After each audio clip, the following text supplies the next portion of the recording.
What if your safest choice cost you everything? Moving in with your children might sound like a natural step as we age, something rooted in love, family, and support. But sometimes, the very move meant to bring comfort can quietly take away the things that make us feel alive. If you're in your 70s or even just starting to think about what life might look like down the road, this may speak directly to your experience.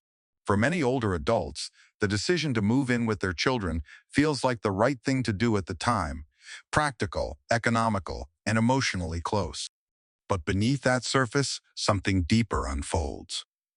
In this video, we'll explore 8 specific ways moving in with your children might slowly chip away at your independence, identity, and inner peace. Each one is something most people never talk about, yet millions silently experience. Stay with me until the very end, not just because these insights might help you make better decisions, but because they may give you permission to ask for more, protect your space, and feel whole again. Let's get started. Number 1. Loss of personal space and identity. One of the first things to disappear when you move in with your children is your own space, not just the physical room you sleep in, but the sense of ownership over your life. When you give up your home, routines, and the familiar corners of your day, it doesn't always feel like a loss at first. You tell yourself it's just a change of scenery. But as time passes, you realize you no longer have a place that truly feels like yours. The kitchen, the living room, even the thermostat settings, everything belongs to someone else. You find yourself hesitating before opening a cabinet or worrying if your favorite chair is in the way. Gradually, a quiet question forms: where do I fit in now? This isn't about ungratefulness or conflict. It's about how space anchors our sense of self. Your home over the years became more than walls and furniture. It held your rhythms, memories, and dignity. Stepping away from that, even for good reasons, can feel like trading independence for obligation. I remember Harold, a 74-year-old who moved in with his daughter after a mild stroke.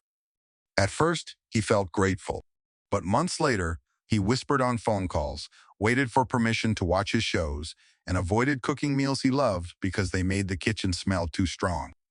He said, "I used to feel like a man with a home. Now I feel like a guest with a suitcase," that captures what many feel but can't express.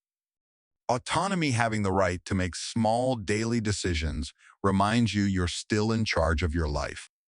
When that's gone, your identity begins to fade. Number 2. Shift in family dynamics and authority. Moving in quietly alters the structure of your relationship with your children. You go from being the one who raised them, made the rules, and held authority to someone adapting to their household, routines, and decisions. It's not that they're unkind. They may be trying their best, but the balance shifts. You adjust to meal times you didn't set, conversations you're not part of, and decisions made without your input.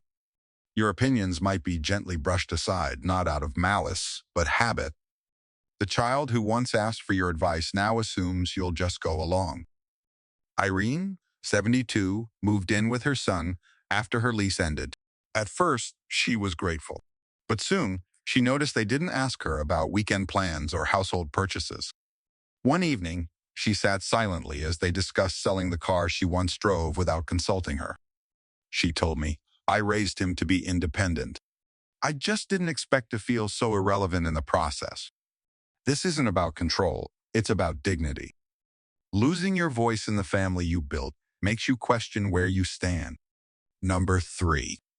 Disruption of long-standing habits and daily rhythms.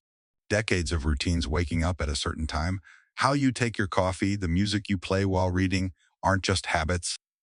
They're a form of self-care, even therapy. But moving in means those rhythms vanish overnight. You adapt to a louder, faster, or simply unfamiliar pace. The household's tempo becomes yours, and you rewire your days to fit it, often feeling guilty for missing what others see as small things. John, 76, used to walk every morning at 7 a.m. It was his peace. But in his daughter's chaotic homeschool lunches, barking dogs, rushed breakfasts, his walk didn't fit the routine. He stopped asking. That silence was the first of many compromises that chipped away at how he saw himself. These rituals declare, This is who I am. Lose them, and you lose emotional grounding. Number 4. Loss of financial autonomy and decision-making. Moving in might save money, but it can erode financial independence. You're no longer setting the budget. Your children may handle prescriptions or bank transfers with good intentions, but not always your full involvement. Even small spending decisions, like a gift or donation, might now feel selfish under someone else's roof.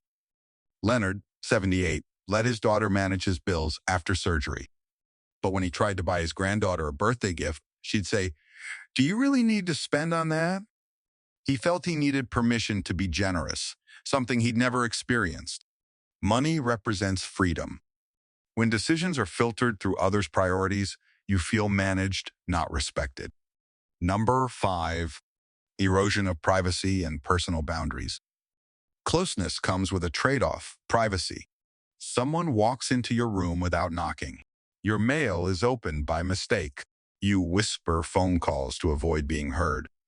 These small intrusions signal that your personal space, once protected by your own home, is now open territory.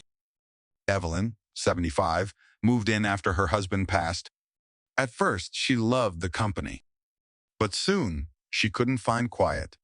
The TV blared, kids ran in and out, and her evening reading turned into unasked babysitting. "I go to bed, holding my breath, hoping no one knocks," she said. Without boundaries, you feel exposed, like your life exists under someone else's gaze. Number 6. Emotional isolation and generational misunderstanding. Living together doesn't always mean feeling connected. Your children's world, their pace, stresses, priorities may not match yours. Conversations become rushed. Meals are distracted by screens. Your stories or fears feel out of place. You smile and say you're fine even when you're not. Gerald, 79, shared a Navy story he hadn't told in years. Midway, his grandson interrupted for the Wi-Fi password. "I wasn't mad," he said. "I just realized there wasn't room for my world in theirs anymore." That grief of feeling emotionally irrelevant is a loneliness no one prepares you for. Number 7. Self-silencing to avoid being a burden. You stop voicing needs, swallowing discomfort to avoid disrupting the household. At first, it feels noble.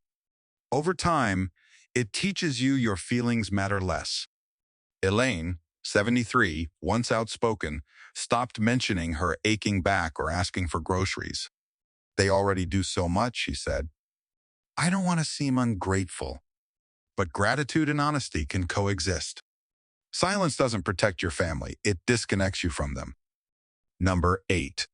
Loss of purpose and role within the family. Your responsibilities, meal planning, fixing things, being the go-to for advice fade. You're no longer a participant, but a witness. Charles, 81, was always the handyman. Now his family says, "Don't worry, we've got it."